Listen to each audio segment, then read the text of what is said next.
This is a ManeHustle Media podcast.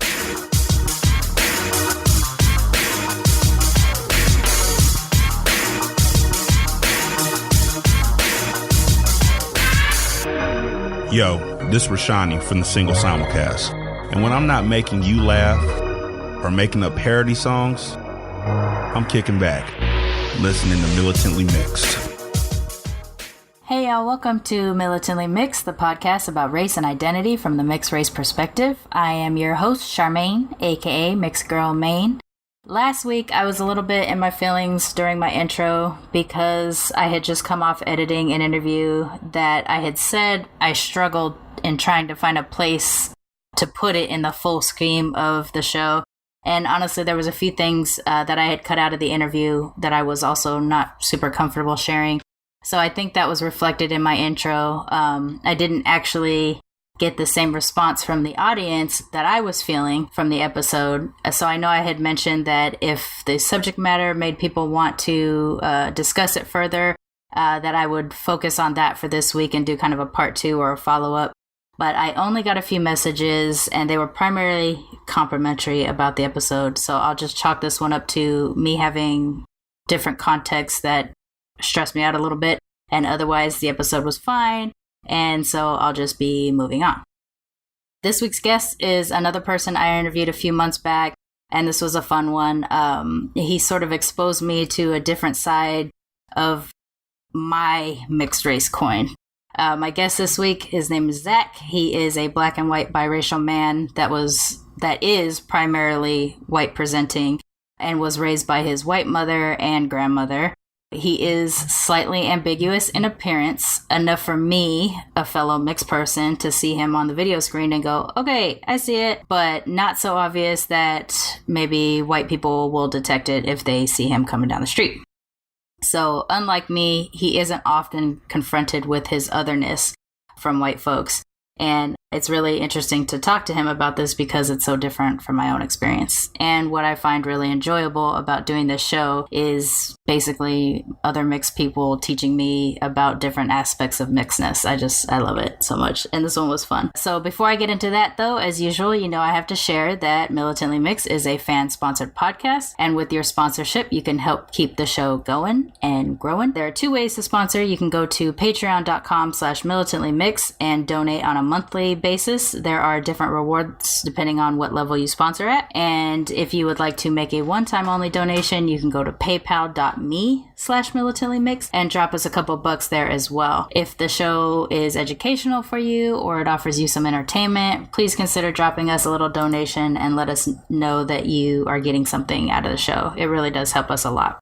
And also don't forget to engage with us on social media. And I'm saying us again. I always say us. It's just me. We have a Facebook page. I just did it again. There's a Facebook page for the show where you can engage with others that have liked the page, that we discuss topics that were on the episodes, or I post a lot of articles about mixed race identity that you can, review and chat about. There has been a lot more engagement lately, which has been pretty cool. And that is facebook.com/militantlymixed. Or you can find us on Twitter and Instagram at militantlymixed. I really, really do love it when y'all chat with me, so please do hit me up or retweet the show posts. Let us know that you care about the show, that you're engaging, and help spread it around so that other mixed folks get access to it.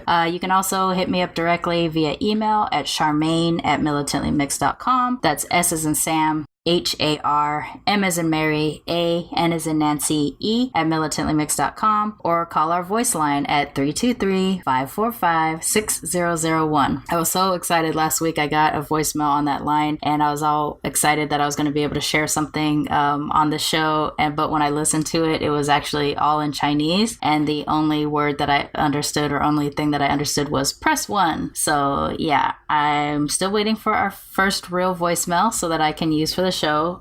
Please feel free to call and let the audience or the guests know what you feel about episodes. I actually have a few guests that have reached out to me asking if people have talked to me directly about their episodes, and I do share that with folks when they do, but there's more out there that want to see if their episode had an impact on folks. So please feel free to connect with me, and if it makes sense to do so, I will connect you with the guest if they're willing to communicate. All right, so that's it. That's pretty much all I have to talk about this week. I know I usually go on and on, but yeah, I don't have anything else. So without further ado, please help me in welcoming my guest, Zach.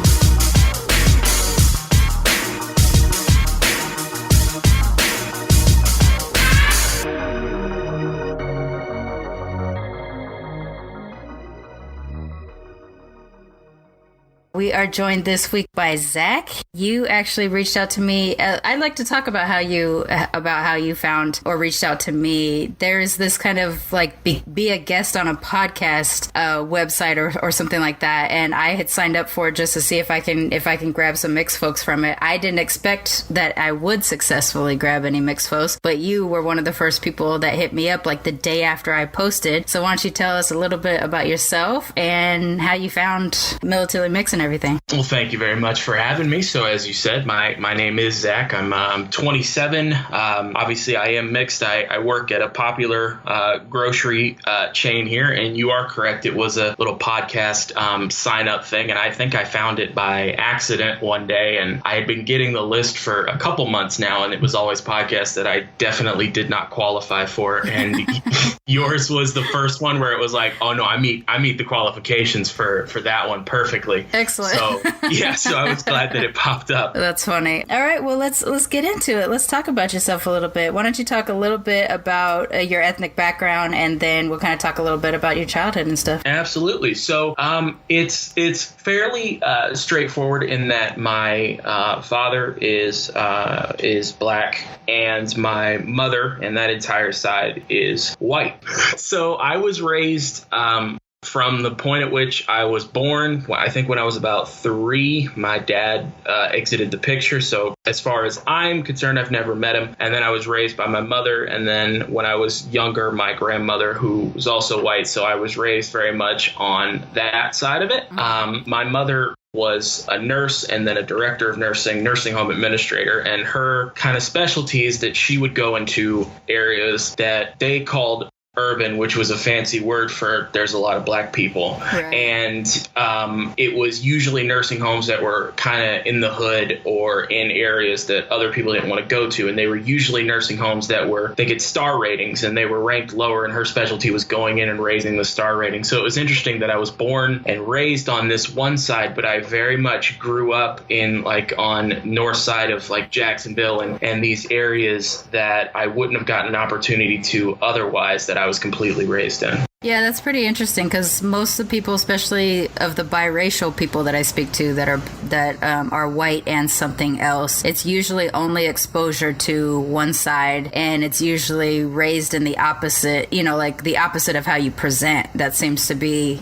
kind of the common thing. You, very similar to me, present racially ambiguous. I can imagine most people probably think you're just white until they maybe are a person of color and can pick it out of you. Is that fair assessment? It is a fair assessment. I will get one of two things. I will get either white because I am very light skinned, or if I have facial hair of any kind, people think Spanish. And then if I am... We're all Latin. Yeah, all of us mixed folks are Latin. It goes right to that. And then if I am talking to somebody, usually if I am talking to somebody who is white, they don't tell the difference. If I am talking to somebody who is mixed or who is black or who is something like that, then they can usually pick it out. I think they're usually better at picking out when you're mixed, as opposed to just white people generally think I'm white. Yeah, I think when I first saw you pop up on the Skype when we spoke a month ago, I was like, oh, I see it. It was just kind of right away. Yeah. I'm used to it and I have an eye for it. But I was curious how often you people just mistake you for white. And it's really only because you're pale. I mean, your facial features, I definitely see you as a mixed person. But thank you.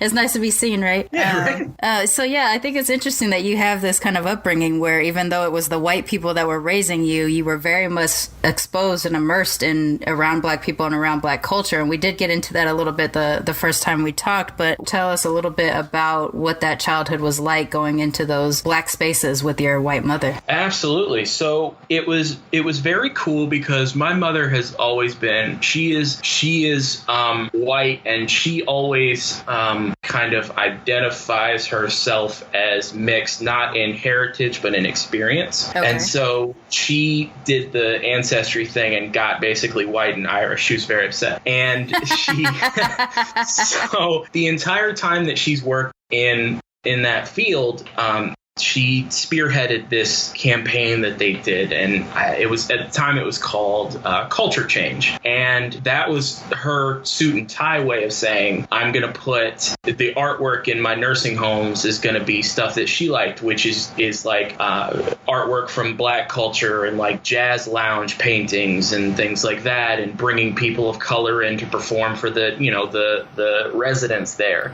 And that was more reflective of the residents that were there? Yes, it was 100%. It was more reflective, and it was more reflective and more representative because she brought in kind of everybody as opposed to just the people that they were used to working with. Right. And so it was an initiative that was championed later, but at first it was just her putting her own spin on a nursing home. So while I was raised by, grandmother who was white, son of a wife of a minister, and very much supported that side, and always donated to Southern Poverty Law Center and all these things. But my mother was the one who really was interested in it. So while I was raised by my mother and grandmother, they always wanted to make sure that I had an understanding of that other side, because the running thing between my mother and me, and maybe my grandmother to an extent, is that the Black culture side of it is just more interesting. Like the artwork was more interesting to us. The music is more interesting.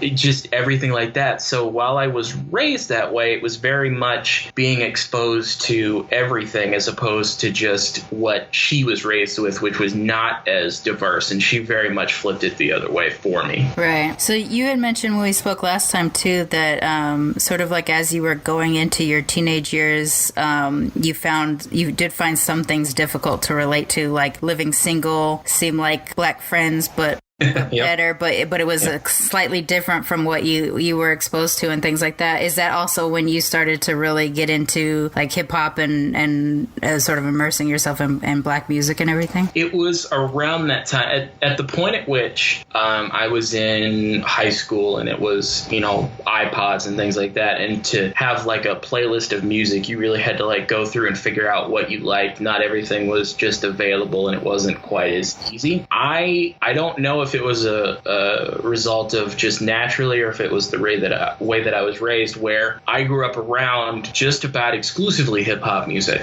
So when I would hear, let's say, country music, I just never identified with it. Sometimes I will identify with rock music or things like that. But when I'm picking my own music, as I go through a playlist that I've done even now, it's 99.9% hip hop. And when I was in high school, I took drama all 4 years. And one of the things, the teacher was a white lady who, one of the things she emphasized was blocking, using your movements on stage. And she liked to show us episodes of Friends under the pretense of, this is an example of how you can block a space well with a limited space to work with. I rolled my eyes immediately and took that to mean that just means you like Friends and you want to watch Friends. Just tell me you want to watch Friends and we'll watch Friends. Right. And so I just, as soon as I saw Friends, I guess because I saw it under that pretense, I just never liked it. And I was at my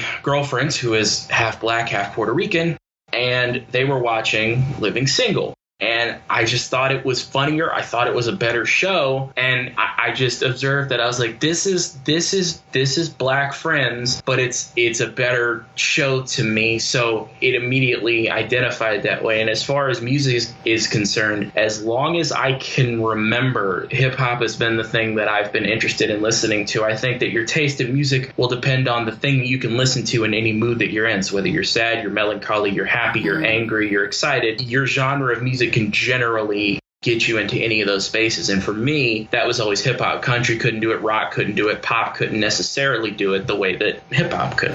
Right. What was your favorite? Ooh, okay, so it started as just classic. It started as like a Rakim or a Run DMC, and then it morphed into rappers that were coming out like in the 2000s or later 2000s. So, you know, a Tech Nine or contemporary rappers, a Lil Wayne when he was on his kick of being featured on every song and, you know, everything like that. So it gravitated kind of towards everybody. Chameleonaire and the whole Southern hip hop kind of thing was big and that I still listen to. So I kind of got it from all angles, and it just kind of depended on what stage I was in, whether I was with like an old head who was listening to older, you know, Rakim style, or I was listening to new who was listening to stuff that was on the radio, which was Lil Wayne being featured on, you know, every other song. You just said older and Rakim, and I'm I'm contemporary with him. So it's weird because I was introduced to him. It's weird because I still listen to him. So it's weird because he's contemporary and he's like one of the foundations or building blocks of what happens now. Like Eric B and Rakim is a building block upon which other people have built up their style. So it's weird because, you know, he's still very much a contemporary artist, but it's weird because he's like a trailblazer in terms of style, and like opening a verse with a very strong line or very strong idea that brings you in right away. And I think it's more that like I immediately gravitated towards him. So it's weird that I see him as like both. Well, yeah, I mean, he is from my time. So you know, that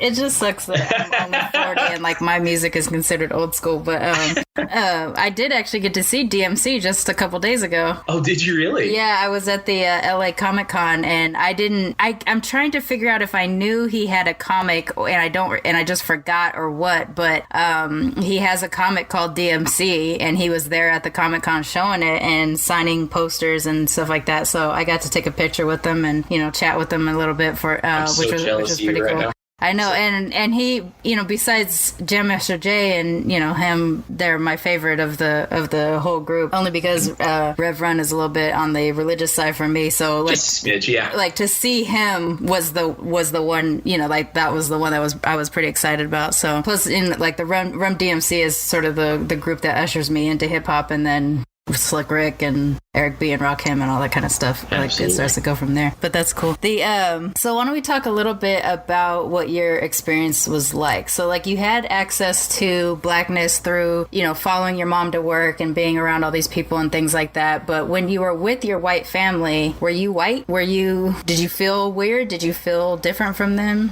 How was that like for you? It's a good question. I would say around my family, I don't think the only time that it would feel weird is if I went to work with mom and then I was at, like, let's say Thanksgiving with my family. It never felt uncomfortable. I never felt like I didn't belong. I am very much, and I think this is always part of it with people who are mixed, is that you're very much whatever you are in front of. So if I am in front of white people, I generally put on the interview voice. Or we all have so many different names for that. Yeah, I know. I was trying to think of the good way to say it. I'll put on that voice, and that's generally the voice that I will use when I'm speaking out loud. When I'm speaking in my head, or if I am speaking to a group of people that speak that way, or I was at work with my mom, I would very much speak what feels more natural to me, which is what I heard most growing up. So I never felt different. I just always felt like I would always notice that when I was talking to one group or the other, I very much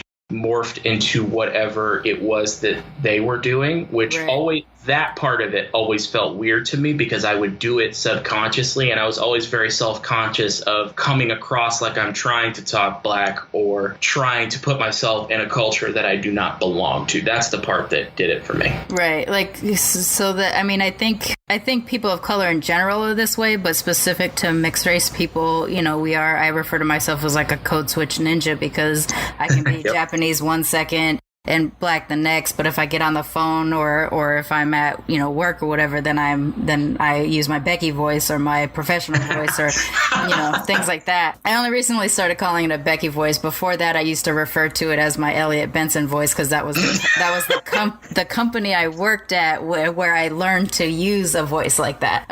So yeah, it's I love funny the Becky that voice. That's a great name for it. Especially now because it's just like, you can't like not a couple days goes by before Becky pops back up, Yeah, no, not at all. So that code switching that you were kind of naturally doing made you feel uncomfortable. Like it would make me feel uncomfortable only insofar as if I went from, because my mom talks the way that I'm talking now. She also talks. It's weird because I don't know what to call the other voice. It's weird. We have all the names for one voice, but I don't know what to call the other. You don't want to call it your black voice because that sounds weird, especially as a mixed race person. Right. But it is what you're saying is sort of your natural flow or the thing that you feel the most normal at when you're using it. Right. So you just, it's just your normal voice like that. You could just call it that. But if you're trying to like let people know that what you're doing is distinguishing your white person voice from your normal voice, then you almost feel obligated to tell people it's your black voice, and then you're back to feeling uncomfortable again. Yeah, it's weird because even then I didn't even think to call it my regular voice, even though it kind of is. So I would only ever, because my mom will talk to me in the voice that I'm using now. My mom will talk to me in my normal voice because she has made a career out of both. She's talked in boardrooms to white people in nice suits. She's talked to CNA and nursing assistants who are black who don't want to hear any of that corporate kind of Becky, white people interview voice talk because it doesn't connect. You could call it Chad. Becky. Chad. Chad voice is immediately the right thing. Yeah. It's 100%. Yeah. Hunter, Brad voice. And so I would only ever notice it every once in a while. And it's usually when I go from kind of interview voice to Hunter Bryce voice to normal voice, where I feel like I always in the back of my head, I'm like, okay, I just switched that. Did I do that because I think that's what I'm supposed to talk like? Or that I know that that's how I usually talk. It's weird that I never feel weird going back to the white people voice, but I always feel like it is my normal voice, but am I doing that because that's the person talking to me? And then I think about how they're receiving it if they don't know that I'm mixed. It helps that they usually know right away. Right. So this is, I think, an interesting thing, probably specifically to people that are biracial that present the way you do. And I have spoken to a couple other people, and I do have an episode on white passing in which the guest on that show, Gretchen, had said something to the effect of, I feel like it's not really her place or she doesn't really deserve the place that like a full blown or a more mixed or a more person of color presenting, would be. And so she feels like, she's almost obligated to behave according to her look. And it kept her away for so long from like embracing her mixed experience, her whole, like just living her mixed ass life, like I say on the show. Yeah. And I think in your case, because you did have that exposure to people of color, I wonder how many things actually gave you race anxiety or presenting anxiety compared to someone like her that just didn't feel like she had permission because she wasn't really around people like that except for her family. In your case, you got that a lot. Were you well accepted by, like, did you go to schools where there were black kids and things like that? Were you pretty accepted as a black kid amongst them? I did go to schools that, had a lot of black kids. I was always the guy who I had like two people from each kind of clique or group in high school that were my friends. That's just kind of how I kind of get along with everybody. Mm-hmm.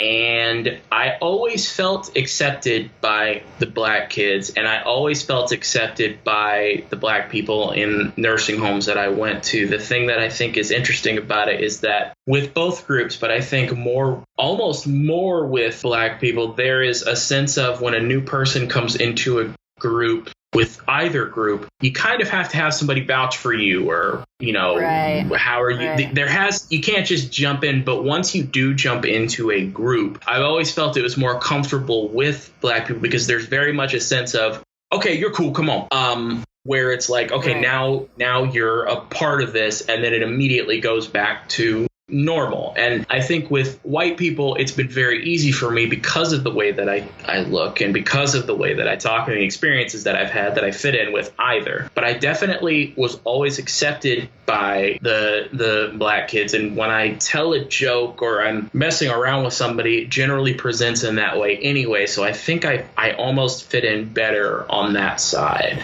When do you feel race anxiety? So I will feel it a lot. So where I work, I am on an overnight crew. And thinking about it off the top of my head, there are 2 white people on the crew, 3 white people, and 2 black people on the crew. And weirdly, when I am around the white people, say only, I don't feel that. When I'm around the black people, I don't feel that anymore, but I used to feel it when I would be in a group of black people or when I was in high school and, they always do the cipher where the kids who rap I was always the beatbox kid. So I would provide the beats for it. I would always feel it at first there before I start doing whatever I'm doing, where I very much feel like I do not belong. One of these things is not like the other, and nobody cares but me is the weird thing. It's so funny that you said that song because I think that song runs in my head almost every day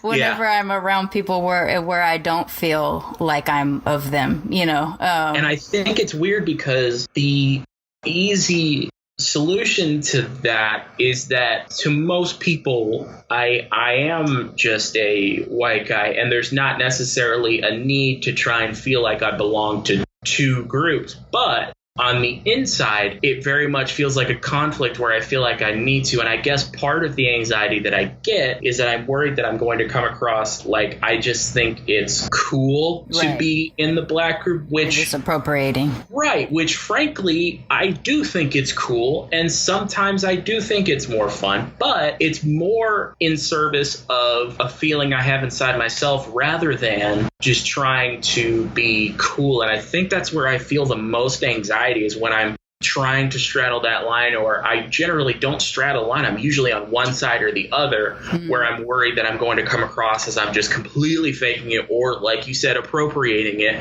which is a huge fear, looking the way that I look and that I haven't put the time in or anything like that. Yeah, so that's interesting. This is kind of why I wanted to talk to you after we got talking the first time, because your experience is quite a bit different from mine. In my case, we're both half white. I'm a quarter black, quarter Japanese, and yet I identify more as black than anything else. But that's because I had a black parent and I lived in black neighborhoods and I was surrounded by a majority of my mixed black family. I never feel white. I never feel comfortable around a lot of white people. I mean, obviously, like I can work with white people and things like that. I've been in the corporate environment. I've been around a lot of white people, but I never feel like, I always feel like an other. So it's where I'm around white people that I feel the most anxiety about my race and my color. The awareness of my otherness comes from just seeing a white face, really, in my case. But in your case, having that thing of being exposed to black folks through your mother, even though you were raised by the white family, I think is really unique. I certainly haven't talked to anybody that's had a similar experience like that. Most of the biracial people I talk to, there's an absence of one race, like in your case, an absence of a parent, and because of that, the exposure to that race is gone, and so they don't get to feel like they even belong, even though they may present that way. I mean, you have the absence of your black father, and you do kind of present a little bit white unless you're around people of color. So, I think this is like, I don't know what I want to ask. I just think it's interesting, like you have this thing. So we're slightly different in that I feel the anxiety around white people, and you feel the anxiety in, I am black, I'm screaming for visibility, but it's going to take the outsiders a minute to acknowledge you, and that's probably the thing that's giving you that anxiety, right? Like it is. It's going to take that, and it's also that frankly, I don't go through the same things as either a black person would go through, or say you, who presents differently than I do, who's going to get judged differently just based on the way they look. Right. So there's a kind of like shared struggle between black people and really just minorities and women just in America. And I do not fit into any of those groups. I am a straight guy who, if you just look at me, I am white. If I get pulled over by the police, chances are I'm going to have a polite conversation with them. Right. And there's the thought never the issue, I guess, that I have kind of with myself is that I never have to have that fear in the back of my head. Yeah. And I never have to go through the same thing. So while I am participating in kind of Black culture, it always feels as though you haven't necessarily earned it, because you are never going to go through the same things. And while I am appreciative of that, weirdly, there's part of me that wishes that I did, because I feel like I am kind of faking it in this world with like no consequences. It's so crazy. So I am at this point I have like I'm 18 episodes in, but I'm like 30 or 40 interviews in. So there, like I've been recording interviews that I haven't even been able to present yet. And can I tell you that you are the very first person of all the people I've spoken to so far that has said this thing that I have said forever, which is like, I have this weird feeling. It's not like I want to get the shit kicked out of me or anything like that, or I don't want to be, harassed or killed because of the color of my skin. But at the same time, because I don't present as Black, I present, my features are Black. And so that's why Black people can always see me coming a mile away. And why I typically don't have to explain to anybody Black that I am Black. There's that thing of like, God, it would just be so much easier and I would feel so much more normal if I could just present a little bit darker. Like if I was just a little bit darker, I could be Black without having to explain myself all the time. It's 100% that, and it's a super weird feeling to have inside yourself when like, so my mother is white, my father is Black, and then I look at somebody else who is mixed. So like, I don't know. I think a Drake song came on and somebody mentioned that he was mixed, and I will say the joke out loud without thinking about it. Oh man, lucky he's darker skinned. And then I think about it, I'm like, that's probably not necessarily lucky. I feel you, dude. Like I know exactly what you're saying, because I feel like there's only ones that are like us, those of us that are in that like racial ambiguous versus right, like, yeah. because some some biracial people do present where even though they're light skinned, they're like, oh, we get it, you're Black, like Drake or something. Man, it is real. Like this is a moment where I'm feeling like I'm getting some visibility, because I've never heard somebody quite say the same thing that I've said. Like this is crazy.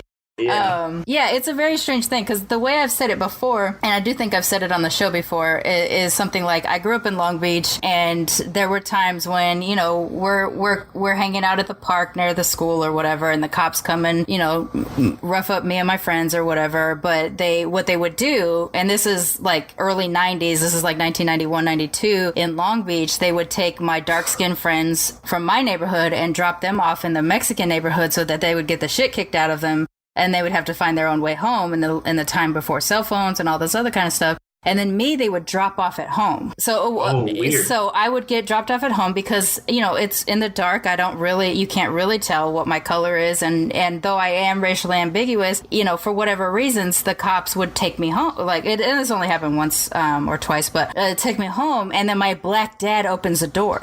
So boom, what's happened? What do you do now? Did we make the wrong decision? And so, like, in that case, I suffer this, it's a weird kind of pain, and it's kind of one of those, like, I'll make a joke about, like, hashtag half white Maine problems, where it's like, I'm light enough, my light skin privilege allowed me to go home without getting the shit kicked out of me by the cops, without, or being dropped off in a neighborhood in which me and my friends would be in danger. But then they see my Black dad, and I wonder, what does that do to them in that moment? Do they regret that they dropped me off at home? At that point, they can't do anything. They've already brought me home, so they gotta let me go, Right, yeah, you can't take me plus back I'm a now. minor, and I wasn't doing anything. We're just hanging out, which in a Black neighborhood, Black people hanging out is called loitering. If the cops are white, anywhere else where white people are, they're just hanging out, but we're loitering. Yeah, exactly. So I have this pain, this like, it's a weird kind of scar that's left over from my preteen and teenage years, where I'm just like, I wasn't Black enough to get the shit kicked out of me by the cops. It's weird, isn't it? Like, and also at the end of that, the next day, or at some point during that week, you're going to see those same friends again. And chances are, like in my experience, when that kind of stuff has happened generally. Like if that story happened to a group of white people and the cops were black, that is all that they would talk about for like the next week. Right. And it's understandable. It's kind of a super messed up thing that just happened. But with black people, I feel like most of the time they would mention it and be like, oh, that's messed up. And then they would move on because that was a Tuesday for us. That wasn't even that weird. And the weird part about that is that now those people know that you got dropped off. And as your friend, I'm like, okay, good, she got home. But as just like a black person, it's like, oh, okay, so you got to ride home. And there's always that kind of thing where it's like you didn't have to go through this same thing that we went through. And then when we're discussing it later, you know, especially like I've been hanging out with friends and it was 3 black guys and me, and we started talking about like a couple instances where people had gotten pulled over and then somehow mysteriously the black person ends up getting shot, and they were talking about it, and it just dawned on me, and I had to do like the ignorant white person question of, wait, do you guys, when you're riding around in your car, it was an earnest question, do you guys always have like a fear that like if anything goes wrong, or more importantly, when nothing does go wrong, I can still get pulled over if I get pulled over? I didn't even ever have to think about that as something. And when I see a cop car, I'm immediately like, oh, I don't like that. And I'm nervous. I don't feel secure around police, but I have no reason to feel that way looking the way I do. But everybody that I was raised near and everybody that I grew up with, that's probably going to be a problem in a second.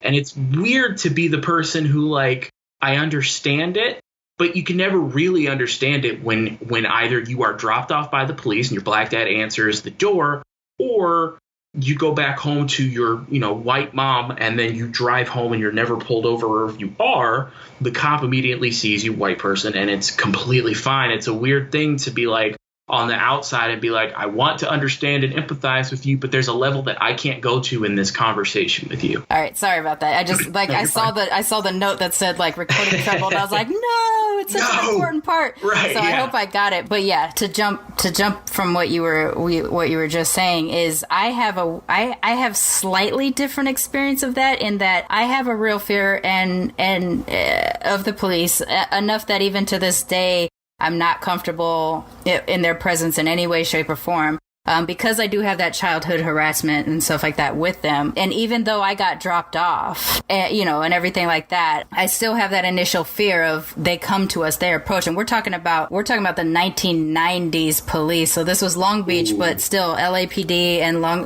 Beach PD weren't much different. The LA riots touched my neighborhood just like it touched LA, you know, the whole kind of thing. So I still do actually have that same kind of like, oh, fuck, the police are here. Why? But knowing that my light skin privilege in places that so here's the thing is that in my case, my upbringing is hood black. So I think all the same things that the hood black kids feel, because that was my environment and that was my neighborhood. But the thing is because of my paleness, I get a pass in a lot of cases. Right. So, you know, like we're talking about, we both have this thing of like, you know, we have this weird light skin privilege where we wish we didn't have it, but not for all the bad things. But also like there's a kind of a guilt that's involved too, right? Because you know, it's almost like survivor's guilt or anything like that. It's like a light skin guilt because even though I'm black, they didn't see me as black, and so they didn't treat me like you. And so, you know, like you were saying earlier with my friends, you know, are probably as my friend, like, I'm glad you didn't get dropped off with us. I'm glad you didn't get beat up. But at the same time, because it is just a Tuesday for them, you know, I think the difference is there. I think because it's just a Tuesday for them, my friends would have been like, whew, glad you got out. And that was it. You know, no jealousy, no envy, no anger towards me, understanding my situation, blah, blah, blah, blah, blah. Where if I was with white people and it was the reverse of that, I feel like white people would be like, well, why did you get special treatment? 100%, you know? yeah. And that it's a weird kind of, yeah, I guess it is kind of a survivor's remorse and just this weird light skin privilege. It's also like a lack of a it's a lack of a connection point when I talk to somebody, or if I am in the hood. I grew up in nursing homes in the hood, and a nursing home is kind of Switzerland. It's kind of a neutral. Nobody messes with a nursing home. Like, there's no reason to. And I can connect with people from the hood in, music and art, in the way you talk. But if a cop car comes around, I'm nervous. They're afraid. I can't feel afraid. I have no right to feel afraid. I have no reason to. And if the cop sees both of us, the worst thing that's going to happen to me is the cop's going to give me a ride somewhere whiter. And that's a good thing for me, but it also feels weird to me that I kind of I am, just from the way that I look, more the LAPD than I am the person getting the crap kicked out of them by them. And that's a super weird feeling to have, just walking around, given the way that I will talk or the way that I will get along with the group. And I doubt that that's something that's running through their head when they're talking to me. It never has come up or anything like that. But if I'm riding around in the car with two black people, the joke will always come up. All right, if a cop pulls us over, you're getting in the driver's seat or you're talking to them. Right. Yeah. Like, it's a first thought I would have had too. Yeah. I'm a good person to have around for that. I'll sweet talk anybody, but it's a weird thing to be like, all right, if some stuff starts to go down,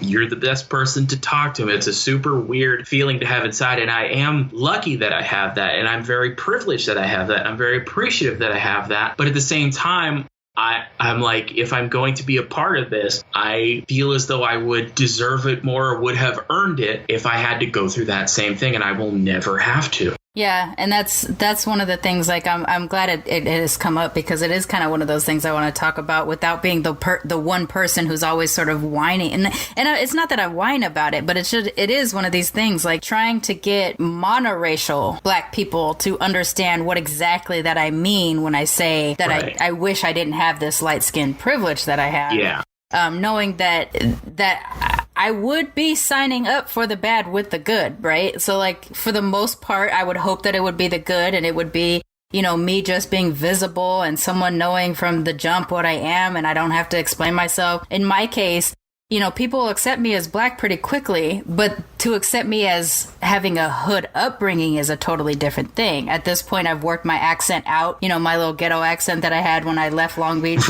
Right. It took me, like a couple years or whatever to work it out of my system, and now I don't have it. And yet when I'm around ghetto people, I can talk that way. Slips right back in.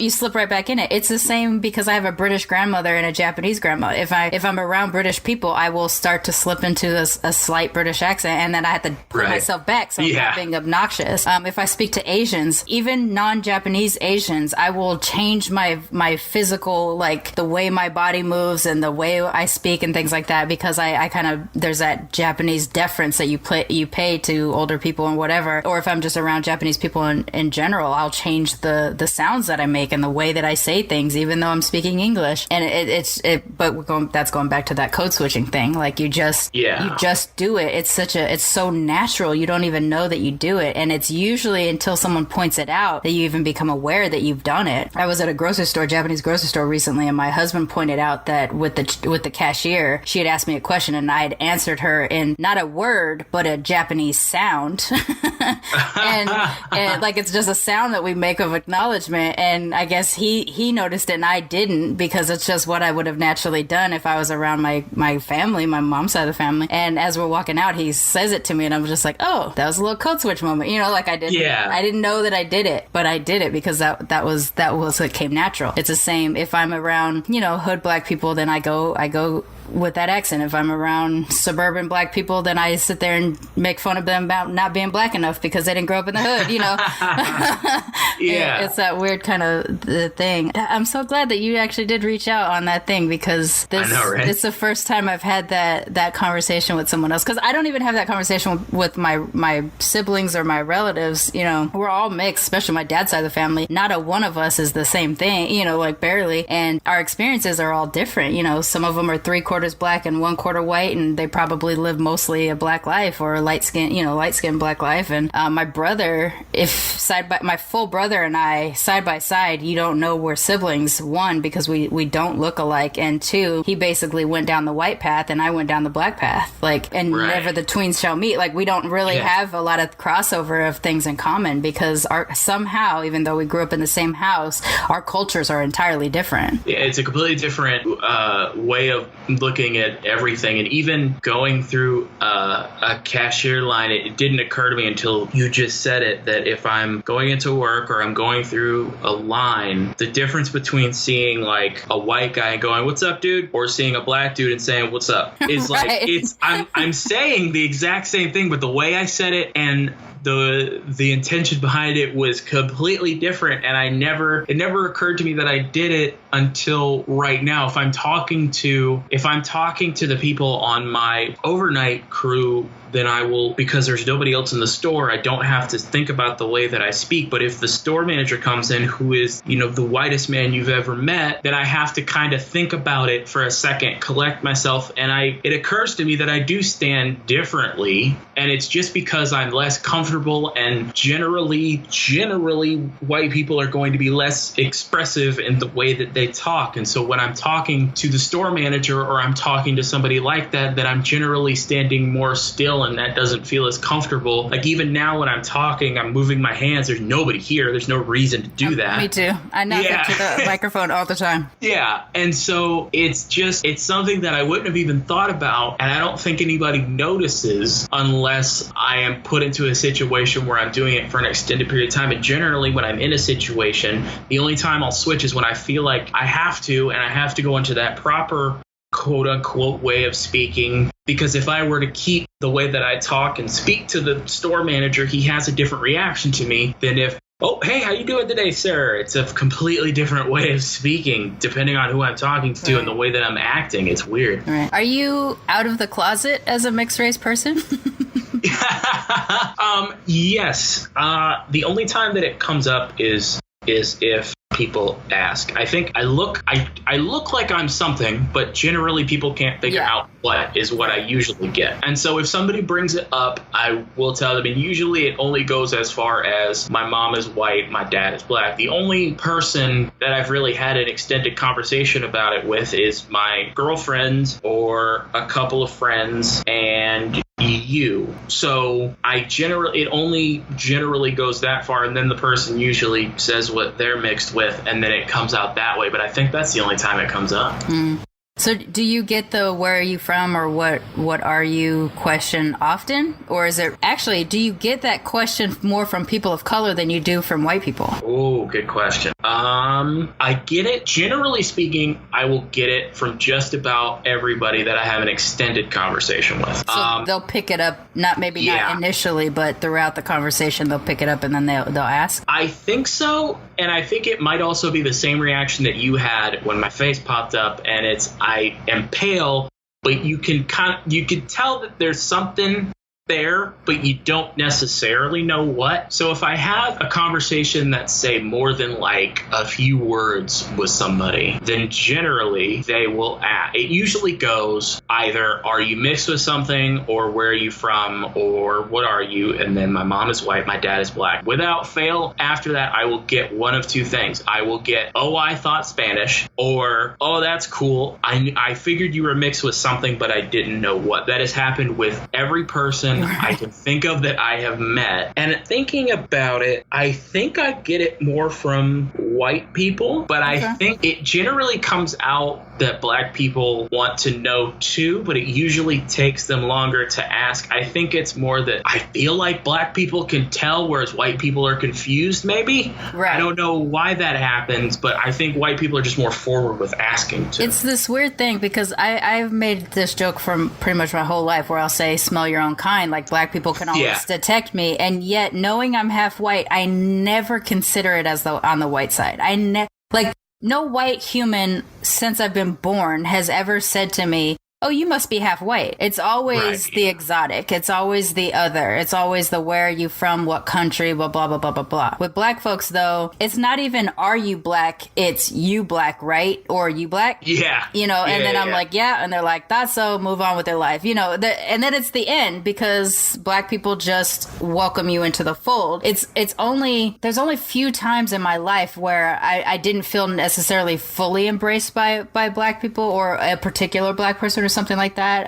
In those early 90s, there was that kind of return to Afrocentrism and stuff like that. You know, we were wearing cross colors and we had Africa medallions and things like that was going on. And so I had a friend that I was close to before she transitioned into that view. And we were, you know, my mixedness was never a thing. I was black until I wasn't. I stopped being black when she became African. Oh. And so, you know, like that ended up, so my freshman year, I ended up kind of losing this friend that I was really close to because of that. Like she was trying to search and find herself, and in that search, she found Africa and the return to Africa spirit. And in my case, I was too much colonist for her, you know, like even though, which is weird because she'd been to my house, she'd seen my black dad, you know, I had my stepmom was Mexican and Swiss Italian, but you know, it was still like my black dad was enough. I was black until, like I said, until she became African, and then I wasn't black anymore. Oh, wow. And so it's this weird, you know, it's just a thing that happened. It just, but like with white people, I'm never white. Even as I tell you, I'm half white. They're like, okay, but like, what are you really though? But what's the other stuff? Yeah, the other stuff is the more important stuff. The other stuff is what gave me this exotic face, or you know, blah blah blah blah blah, right? And how many times a day I have to try to explain to somebody that like I'm American, I was born here. You know, it doesn't matter where my ancestors are from because I'm just I've never met them. Right? Yeah, they're beyond me. I can't tell you. So we're gonna have to talk again. We're gonna have to do some more. Yep. The worst thing that I go through is having to give the same explanation for something, and whether I explain it to a white person or a black person or a Spanish person or an Asian person, immediately that conversation is over. And I, in my case, am very lucky in that I present the way that I do, and I don't have any of the problems that, say, you would have. The conversation of where are you from is very different for you than it is for me. I feel like people can see that I am something, but then when I explain it, it is not too far-fetched. Whereas I feel like when you're explaining it, it is still too far-fetched for them. It opens up too many questions, right? It's a whole line. It's interesting. You're the first mixed person too, like in terms of like you whether people see it or not, you feel a mixed race identity from what we're talking about, but you're the first person with that I've talked to that can be accepted by white people.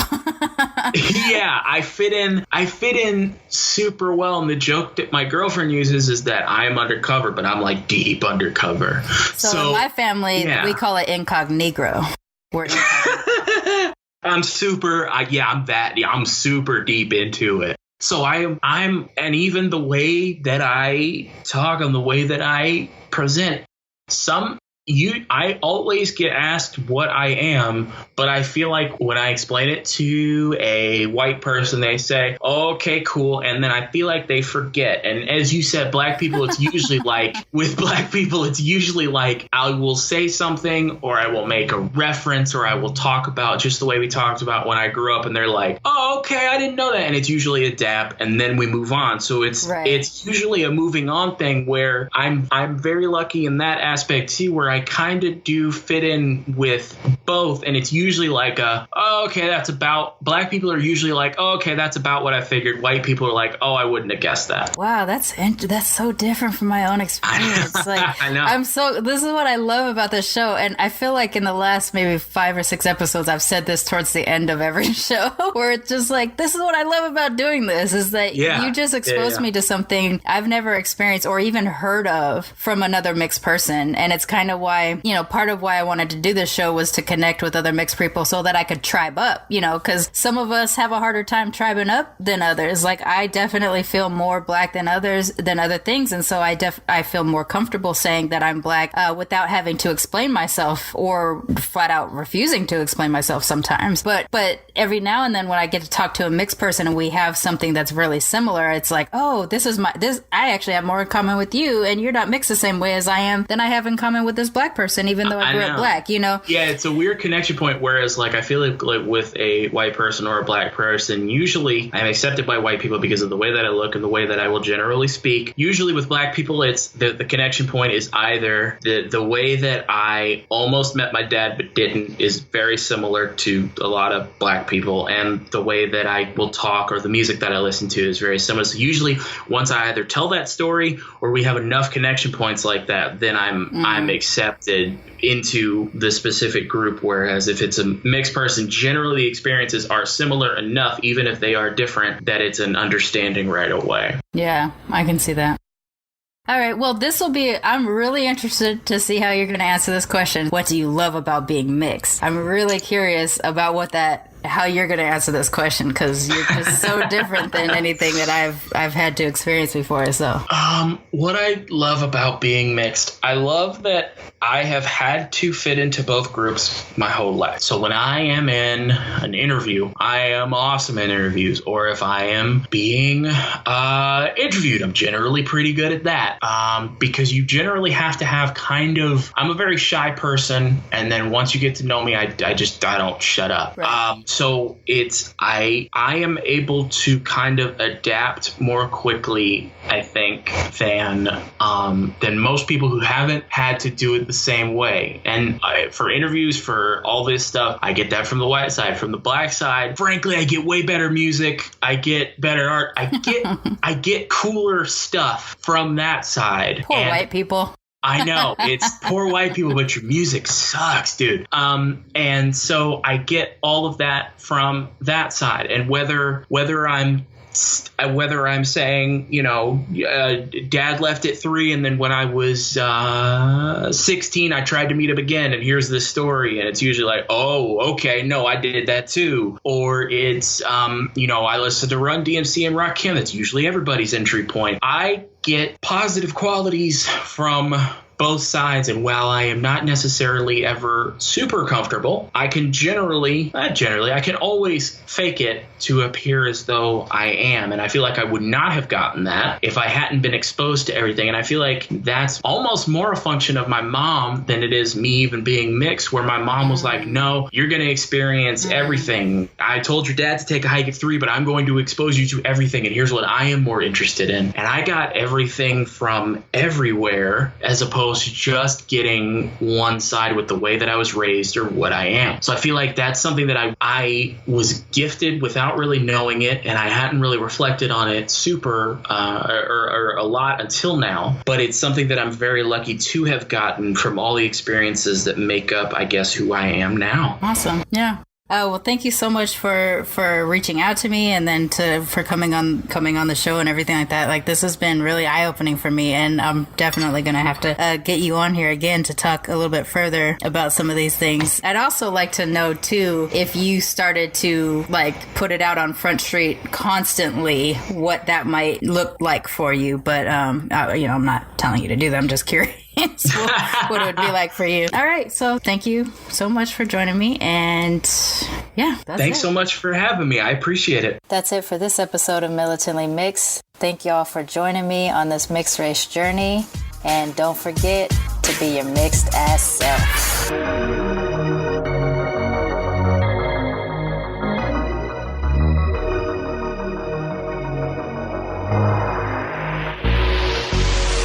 Militantly Mixed is a ManeHustle Media podcast, produced and hosted by me, Sharmane Johnson. Music is by David Bogan, The One. And if you like what you heard on Militantly Mixed, please subscribe, rate, and review on iTunes and wherever you find your podcasts.